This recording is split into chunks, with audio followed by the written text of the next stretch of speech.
টাকা তিনটা স্টাফে 300 টাকা 100 টাকা তিনটা স্টাফ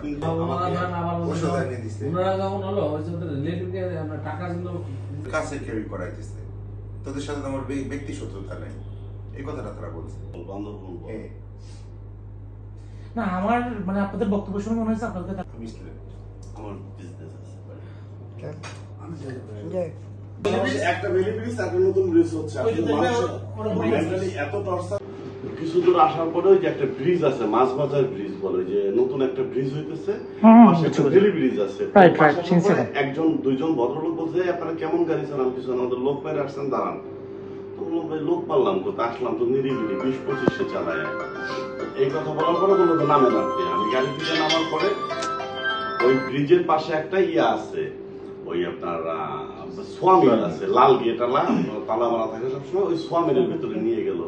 নিয়ে যায় আমাকে বিভিন্ন ধরনের হুমকি ধামকি ভয় ভীতি দেখানো, একে একে 3 জনকে নিল, আমার ড্রাইভারকে নিল, ফোন সিজ করে নিল, আইডি কার্ড নিল, সবই নিল। তারা বিভিন্ন কিছু যাচাই বাছাই করে বললো তোর অনেক টাকা পয়সা আছে, আমাদেরকে নির্দিষ্ট একটা এমন 50 লাখ টাকা দিবি। আমি বললাম ভাই এই টাকা দেওয়ার পক্ষে আমার পক্ষে সম্ভব, এই টাকা দেওয়ার চেহারা কি আমার?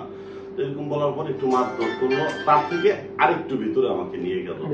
নিয়ে যায় ওদের মধ্যে কেউ মারতে আসে, দুইজন ফিরায়, মারতে আসে ফিরায়। তখন ও বললো যে ভাই অ্যাকাউন্ট নাম্বারটা অন্তত দেন, অ্যাকাউন্ট নাম্বারটা তো পরিবারকে দেওয়া যাবে।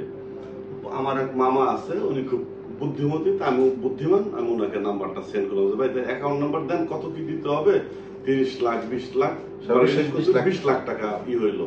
তখন ওই অ্যাকাউন্ট নাম্বারটা আমি মামাকে সময় মামা বলি, সেদিন আমি তাকে ভাই বললাম যে ভাই আমি তো এই জায়গাটা রিসোর্ট পছন্দ করছি, তারা আমাকে তা শিখিয়ে দিচ্ছে যারা রিসোর্ট পছন্দ করছি 5 শেয়ারে নিব 1 লাখ টাকা দাম, তুমি 20 লাখ টাকা পাঠাও ভাই অ্যাডভান্স। এই কথা বলতে উনি কালক্ষেপণ করতে করতে স্যারকে জানাইছে। স্যার তখন আমার পুলিশ সুপার মহোদয়কে জানাইছে, পুলিশ সুপার মহোদয় আমার হোয়াটসঅ্যাপ নাম্বারে কল দিচ্ছে 2-3 বার। তো আমার নাম্বারে যত কলে আসতেছে ওরা ট্রু কলারে চেক করতেছে। যখন দেখছে পুলিশ সুপার মহোদয়, অতিরিক্ত পুলিশ সুপার মহোদয় কল দিছে, তখন ওরা আস্তে আস্তে একজন সরতে থাকলো। এক পর্যায়ে ওরা আমাদেরকে বললো যে ভাই আসেন রাস্তায় যাই কথা বলি। এর মধ্যে আমাদের খাবার এনে খাওয়াইছে, ওষুধ খাওয়াইছে, বিভিন্ন গোপন তথ্য দিতেছে, আমরা বাড়ি কি করি, কোথায় কি আছে জানে, তারা আমাদের সমস্ত ডিটেলস তথ্য কালেক্ট করছে। তো যখন ওই তারা পুলিশ সুপার মহোদয় যখন কল দিছে, ওই নাম্বারটা তার ট্রু কলারে চেক করে তারা 7 জন কি 8 জন ছিল, 8 জন আমাদের থেকে আলাদা হয়ে গেল, আমাদেরকে একজন পাহারায় রেখে। তখন আমাদেরকে একজন এসে বললো যে ভাই কাজটা তো ঠিক করলেন না, চাইছিলাম তাপস করতে, আপনারা তো না অন্য কেউ, বিদায় দিয়ে দিই আপনাদের। এই বলে আমার গাড়ি আর আমার ড্রাইভারকে নিয়ে গেছিল অন্য জায়গায়, সে গাড়ি এনে আমাদেরকে দিল। আমরা ওইখান থেকে গাড়িটা নিয়ে এসে সরাসরি পুলিশ সুপার মহোদয়ের কার্যালয়ে। কি গাড়ি ছিল এটা? আমার গাড়ি ছিল হুন্ডাই অ্যাকোয়ার্ড গাড়ি। আচ্ছা, আর যারা আপনাদেরকে অপহরণ করে নিয়ে গেছিল বা চেষ্টা করেছিল তারা কি পাহাড়ি ছিল না বাঙালি ছিল? বাঙালি ছিল, উভয় বাঙালি। মানে আপনাদের সম্পর্কে তারা কিভাবে জানলো? আমাদের সম্পর্কে কিভাবে জানলো তা বলতে পারবো না, তবে আমাদের সম্পর্কে তাদের স্টাডি করা, তারা আমাদের সম্পর্কে ইন ডিটেইলসই জানে, টুকিটাকি সবই জানে, আমরা কোন হোটেলে ছিলাম, কি খাইছি। এবং এটাও বলছে যে আপনাদেরকে 3-4 দিন আমরা নজরদারিতে রাখছি। এবং তারা যে 4টা অ্যাকাউন্ট নাম্বার দিয়েছিল আমাদের 20 লাখ টাকা দেওয়ার জন্য, আমরা বলছি 4টা অ্যাকাউন্ট নাম্বার দেন, আমরা টাকা দিচ্ছি। তার মধ্যে একটা অ্যাকাউন্ট নাম্বারের থেকে তার ডিটেইলস ছবি পাওয়া গেছে, সেই ছবি এই ভদ্রলোকও আমাদের খুব টর্চার করছে, ওদের সাথে ছিল 8 জনের মধ্যে একজন হচ্ছে এই ভদ্রলোক। তাহলে তো আইডেন্টিফাই করা গেছে। হ্যাঁ, একজন। আমি তাকে চিনি না, এই অ্যাকাউন্ট নাম্বারটা উনি আমাকে দিচ্ছে, উনি আমার ফোনে টাইপ করে আমার রিলেটিভকে পাঠাইছে।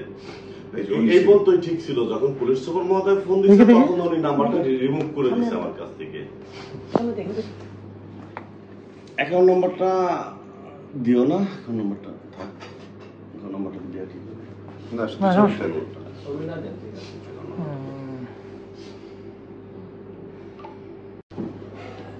আপনারা বিষয়টা অবগত হয়েছেন।